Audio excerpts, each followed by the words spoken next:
ఇంటికి వెళ్ళిన తర్వాత టీచర్ నాకు పనిష్మెంట్ ఇచ్చింది అన్నప్పుడు టీచర్ పనిష్మెంట్ ఎందుకు ఇచ్చింది, నువ్వేం చేస్తే ఇచ్చింది, ఆ క్వశ్చన్ అడిగినప్పుడు ఆటోమేటిక్గా పిల్లోళ్ళలో చేంజ్ వస్తుంది. తప్పు చేస్తే నువ్వు చేసిన తప్పు వల్ల టీచర్ నీకు పనిష్మెంట్ ఇచ్చింది, నువ్వు ఇంకొకసారి చేయకు అని ఆ తప్పుని అక్కడే రెక్టిఫై చేస్తే ఆ పిల్లోడికి ఇంకొకసారి తప్పు చేసే ధైర్యం రాదు. అది కరెక్ట్ గా పేరెంట్స్ ఫాలో అయితే ఏ పిల్లోడు ఇంటికెళ్ళి కంప్లైంట్ చేయడు, ఏ టీచర్ కి పనిష్మెంట్ ఇవ్వాల్సిన అవసరం రాదు. ఈ రోజు చెప్పగానే వెళ్ళి అవునా నేను టీచర్ తిట్టారా పనిష్మెంట్ ఇచ్చారా నేను వెళ్ళి అడుగుతాను. దానివల్ల పిల్లల్లో తప్పు చేసే కాన్ఫిడెన్స్ పెరుగుతుంది. నా ముందే టీచర్ కి ఎందుకు ఇచ్చారు ఇలా ఏం చేశారని అడుగుతారు. నెక్స్ట్ వాడు కాన్ఫిడెంట్ గా మిస్టేక్ చేస్తున్నాడు.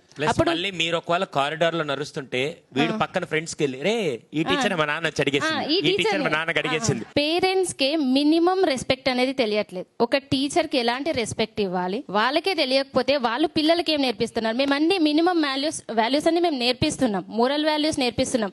పేరెంట్స్ కి ఎలాంటి వాల్యూ ఇవ్వాలి, టీచర్కి ఎలాంటి వాల్యూస్ ఇవ్వాలి, ఫ్రెండ్స్తో ఎలా ఉండాలి అన్నీ మేము నేర్పిస్తున్నాం.